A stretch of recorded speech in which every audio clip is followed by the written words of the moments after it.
नमस्कार, I welcome to daily affairs. मैं हूं ज्ञानेंद्र द्विवेदी। इस वीडियो में हम बात करने वाले हैं एक ऐसे टॉपिक के बारे में जो पूरा इंटरनेशनल मीडिया कवर कर रहा है कि किस तरीके से एक सनकी American YouTuber north sentinel island में चला गया सिर्फ व्यू और लाइक्स के चक्कर में। लेकिन इससे पहले नॉर्थ सेंटिनल आइलैंड के बारे में थोड़ा समझते हैं। दोस्तों, जब पूरी दुनिया अपने डिजिटल एम्पायर को एक्सपेंड करने में लगी है, उस वक्त हिंद महासागर के सीने में बसा एक छोटा सा टापू नॉर्थ सेंटिनल आइलैंड आज भी पूरी दुनिया से कटकर एक मौन लेकिन बेहद ताकतवर स्टेटमेंट दे रहा है। उसका यह स्टेटमेंट है, हमें अकेला छोड़ दो। यह द्वीप भारत के अंडमान और निकोबार समूह का हिस्सा जरूर है, लेकिन इसकी प्रकृति किसी कन्वेंशनल जियोग्राफिकल यूनिट जैसी नहीं है, बल्कि ये एक प्रोटेक्टेड सावरीन मानव सभ्यता की तरह एग्जिस्ट करता है, जो ना संविधान जानती है, ना तकनीक को और ना ही आधुनिकता की किसी परिभाषा को। यहाँ रहती है सेंटिनलेस जनजाति, एक ऐसी इंडिजीनस ट्राइब जो आज भी स्टोन एज की दुनिया में जी रही है। उनकी भाषा, संस्कृति, जीवन शैली और व्यवहार पूरी तरह से प्री हिस्टोरिक है। एंथ्रोपोलॉजिस्ट्स का मानना है कि ये लोग लगभग 60,000 साल से इस द्वीप में रह रहे हैं, बिना किसी एक्सटर्नल इन्फ्लुएंस के, बिना किसी कांटेक्ट के। इनकी सबसे बड़ी पहचान है इनका इंटेंस प्रोटेक्शन इंस्टिक्ट। ये जनजाति हर बाहरी शख्स को इन्वेडर मानती है, एक ऐसा अनजान जीव जो कि अस्तित्व के लिए खतरा है। इतिहास में जब भी कोई नाव या हेलीकॉप्टर इस द्वीप के पास पहुंचा, उन्हें सीधे तीरों से जवाब मिला। वे किसी भी तरह के बाहरी दखलंदाजी को बर्दाश्त नहीं करते। इसलिए 1956 में भारत सरकार ने ANPATR यानी Andaman and Nicobar island protection of aboriginal tribes resolution लागू किया, जिसके तहत इस द्वीप में एंट्री करना, वहां जाना और उनसे संपर्क करने की भी कोशिश करना पूरी तरह से बैन है। यहां तक कि इस द्वीप के 5 किलोमीटर के दायरे तक पहुंचना भी गैरकानूनी है। लेकिन अगर फिर भी इतिहास गवाह कि कुछ लोगों ने इस पाबंदी को नज़रअंदाज किया है, क्यूरियोसिटी, मिशनरी जेल या डिजिटल फेम के लालच में 2018 में एक अमेरिकी मिशनरी जॉन एलन चाऊ इसी ट्राइब से संपर्क करने की कोशिश में मारा गया। उसने क्रॉस लेकर ईश्वर का संदेश देने की कोशिश की थी, लेकिन सेंटिनल ने उसे आउटसाइडर समझकर मार दिया।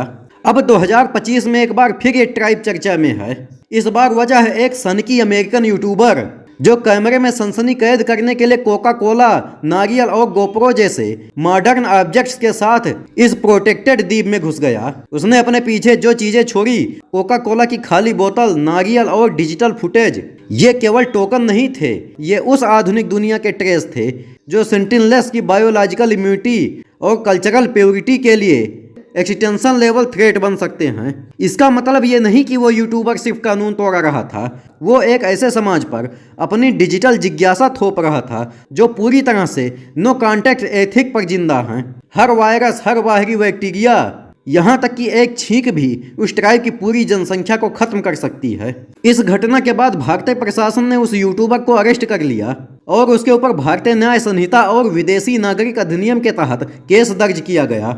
लेकिन असली सवाल यह है कि क्या डिजिटल एंटरटेनमेंट की हड़बड़ी में हम भूल जाते हैं कि कुछ सीमाएं सिर्फ कानून से नहीं, नैतिकता से भी तय होती हैं। नॉर्थ सेंटिनल आइलैंड एक अल्टरनेट टाइमलाइन जैसा है, एक ऐसा प्लेनेट जो हमारी धरती पर मौजूद है लेकिन हमारी दुनिया से पूरी तरह अलग, पूरी तरह आइसोलेटेड। ये केवल एक भूस्थान नहीं, बल्कि मानव इतिहास का वो बचा हुआ अध्याय है जिसे हमने अधूरा छोड़ा था और शायद अधूरा ही रहने देना चाहिए।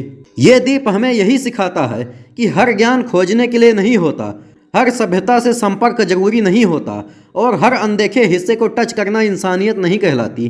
कुछ जगहों का अकेला रहना ही उसकी सबसे पवित्र सुरक्षा होती है। दोस्तों, जब पूरी दुनिया कैमरे उठाकर जंगलों और ट्राइब्स को एक नए एंटरटेनमेंट जोन में बदल रही है, तब एक छोटा सा टापू नॉर्थ सेंटिनल आइलैंड हमें बार बार याद दिला रहा है कि हर चीज कंटेंट नहीं होती। हाँ, वो एक अमेरिकी यूट्यूबर था, हाँ उसके हाथ में गोप्रो था और एक नारियल भी, लेकिन उसकी जिज्ञासा, क्यूरियोसिटी एक सभ्यता के अस्तित्व पर भारी पड़ सकती थी, क्योंकि वहाँ जो लोग रहते हैं वो आज भी 60,000 साल पुराने समय में जी रहे हैं। उनका इम्यून सिस्टम, उनका माइंड सेट, उनकी दुनिया हमारी दुनिया से बिल्कुल अलग है और इसलिए भारतीय सरकार ने कानून बनाया कि कोई भी वहाँ नहीं जाएगा, कोई उन्हें छुएगा नहीं, ना डेवलपमेंट के नाम पर, ना धर्म के नाम पर और ना ही किसी सोशल मीडिया ट्रेंड के नाम पर। और ये कोई सजा नहीं थी, ये सबसे बड़ा सम्मान था। और जब कोई इस नियम को तोड़ता है तो सिर्फ वह एक कानून नहीं तोड़ता, वो इंसानियत की सबसे मूल भावना रिस्पेक्ट फॉर द अननोन को चोट पहुंचाता है। मेरा इस पर व्यक्तिगत मानना है कि हर दरवाजा खोलने के लिए नहीं होता, कुछ चीजें बंद रहकर ही हमें हदें सिखाती हैं।